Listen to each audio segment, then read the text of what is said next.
My recollection is that Annie, my grandma Anne, was a baby in Russia and came here. I'm guessing with a couple of the other siblings or uncles, and settled in New York, and then others were born in this country. Right. Um, and so, My mother for was instance, born Dot in Vitebsk, Russia. in Vitebsk, Russia, And but your mother was younger She was born in the United States. and was born in the United States. And do you know anything of their, of his experience, like why he came from Russia and how he came from Russia and how he got, what his business was that he was able to have enough income to support, help support two single parents I don't know the background. of Vitebsk. Do you know anything about how like the Russian connection? No, the only thing I know is there was a photo. I've got to go through all these photos, boxes of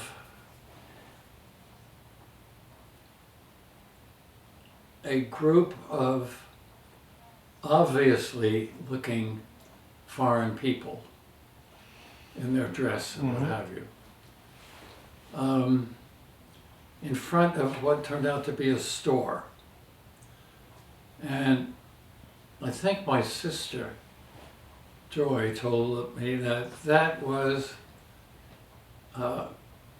Grandpa, who had a store, and it was a successful store. It didn't look successful, but that's... It might have been all relative to everything it's else. all relative to everything else. Yeah. So, how did he get all this money to leave to his children? I don't know. Yeah. I really don't know. And was there a grandmother in the picture that that you're remembering, or was she not? I had no connection to a grandfather or a grandmother. Either one of them. Okay. I don't know if you did. You remember your grandfather? I'm trying to think if you ever The told me. only memory I have of my grandfather, I was about two years old, and he took me out for lunch. And I remember I had long curls, and he decided to give me a boyish haircut. He brought me home, all my curls were gone, and I remember my mother's reaction. She was aghast. What had he done? But I guess he wanted a little boy grandchild. Apparently so. And a little bit of a tangent. So you had a dream the other night about Marty.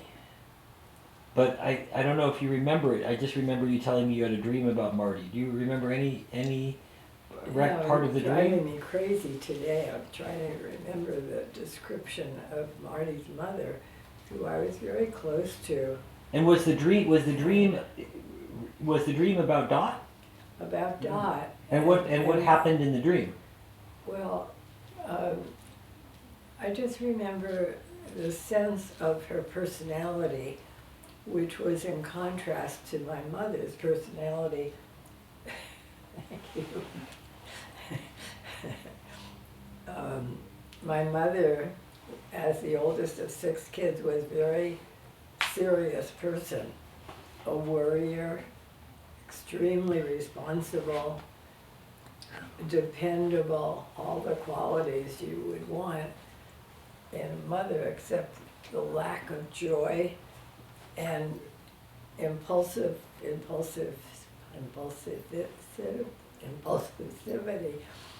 which in contrast Dot had. Dot was a dreamer, very competitive, she and my mother with each other, but very close and attached to each other. But Dot was a dreamer and had a lyrical voice and was given to, not hyperbole, but another word to describe her, a very positive outlook. And what happened in the dream? just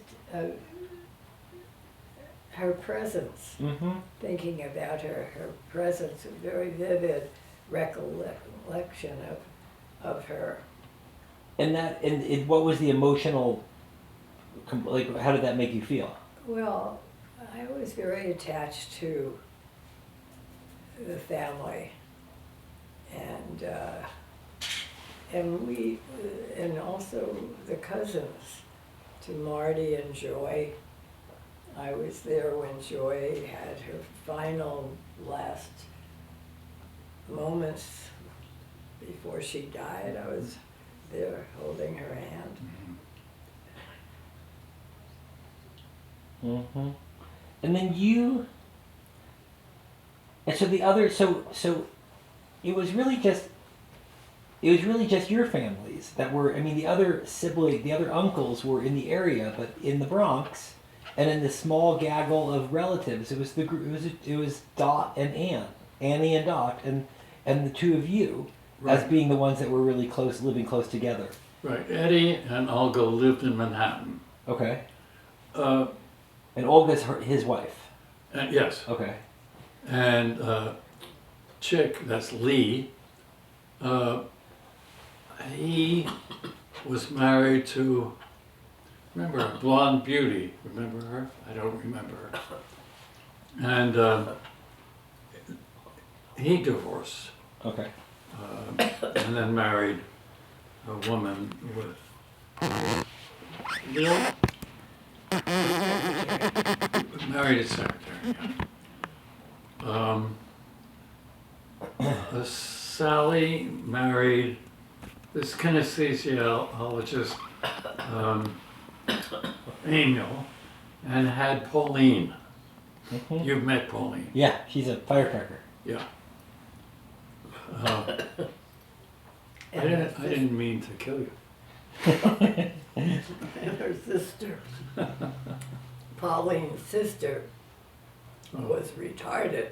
Yeah. And that was a horrible thing for Sally and Emil to have a child like that. And they raised, and so it was Paul. There were two of them, two sisters.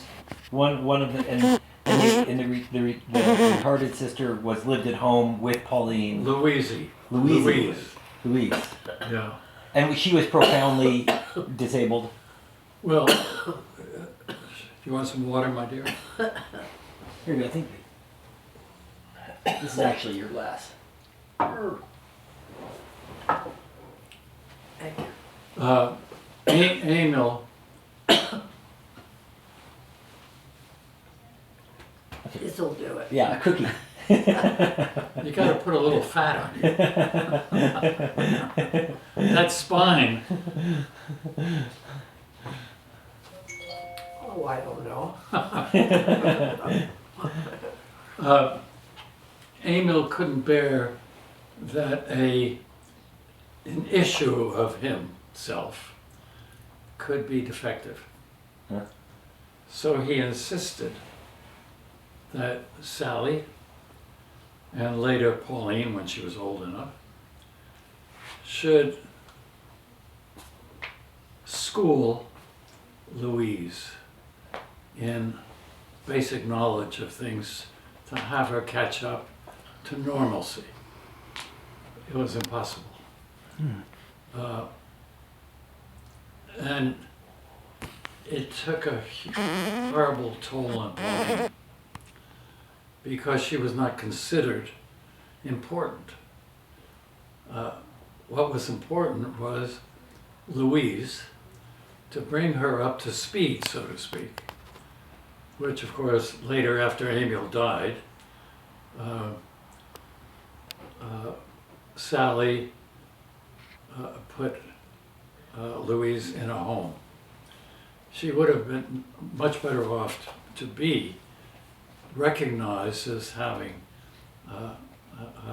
intellectual difficulties and being trained in it by professionals. Mm-hmm. And these are I'm terrible with this, but these are your nieces. Cousins. Cousin. Cousins. They're your cousins. I'm sorry, Cousins. your siblings. Yeah, cousins. No. Right. Pauline's a cousin? Pauline's a cousin. Pauline's cousin. I'm terrible at this. Okay. I'm terrible at it too. I'm terrible. I didn't think that makes more sense. But then, right, and that would have spared Pauline. Because It would have. Pauline would have been better off, and possibly even Louise would have been better off. Yes. Yeah. Well, I remember the story that Sally had wanted to place Louise in a special home. And Emil wouldn't hear of it. Uh-huh. Yeah, kind of a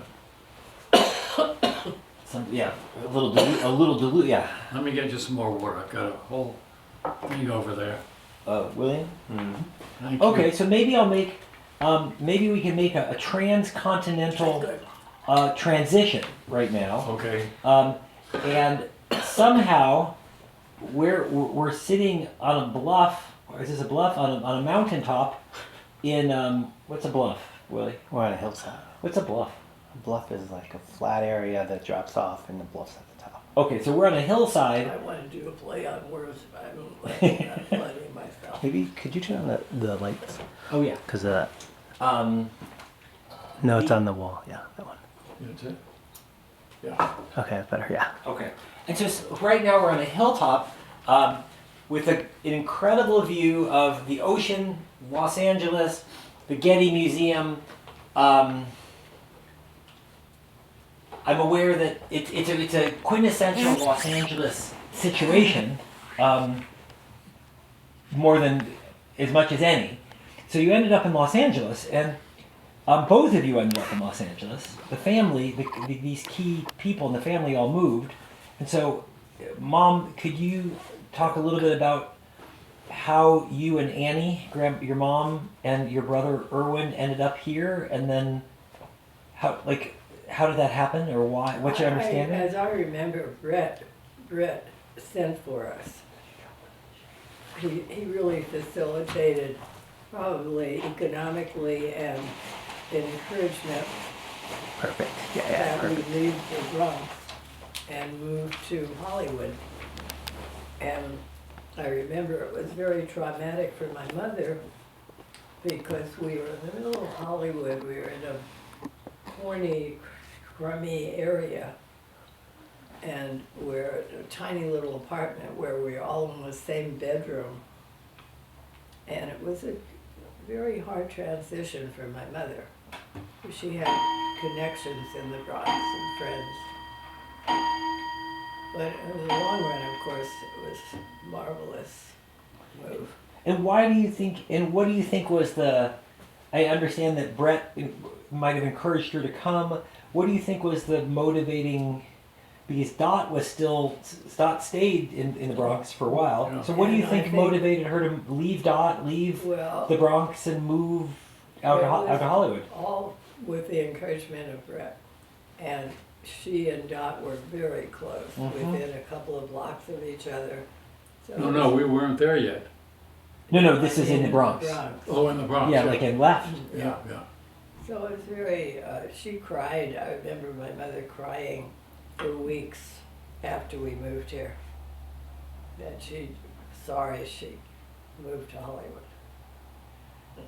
And you think that Brett described the opportunity of coming out, being here He was really instrumental in our move. And do you remember that time, or them leaving, or like you were young. I don't know how much you could remember that. Because this is also around the same time that you were sick. And Yeah. so I don't know what do you remember of that time? How old were you when you were in a sanatorium? It was either from 8.5 to 9 3/4, or 9 until 10 and Yeah. yeah. I remember it as a happy time. I remember the wheelchair fights with all the other kids. I remember all the pretty nurses. Heterosexually identified, very young. Yeah. Yeah. As a matter of fact, I remember Brett coming when he had business in New York, I don't know what the business was, he brought me a model airplane to put together or something. It was a combination of strange times in retrospect, because the person that visited me the most was Eddie and Olga and my mother. Eddie and Olga had no children. Yeah, they had no children. And they lived in Manhattan near the hospital, 168th and Broadway.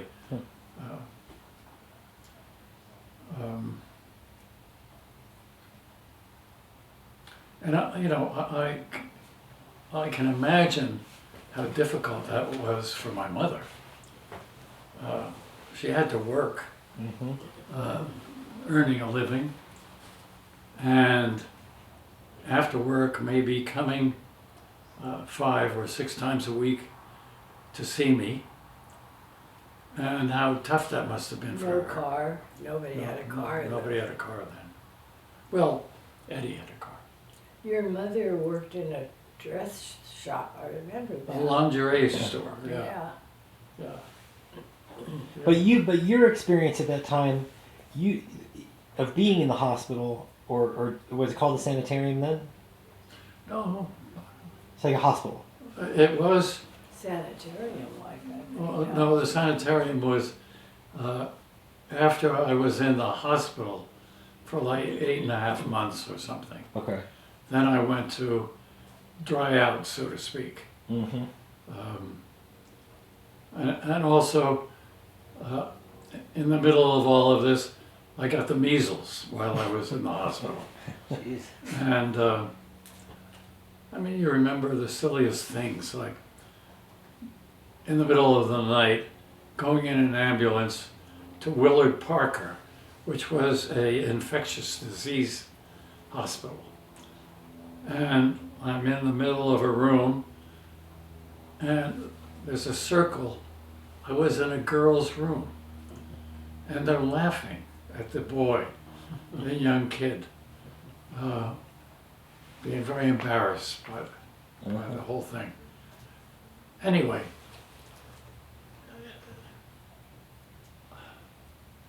in retrospect, it wasn't as horrible as one should imagine it. Sounds horrible to me. Yeah. Right. I mean, there's something contained about it, and structured about it, which Yeah. is sometimes a comforting, thing compared to having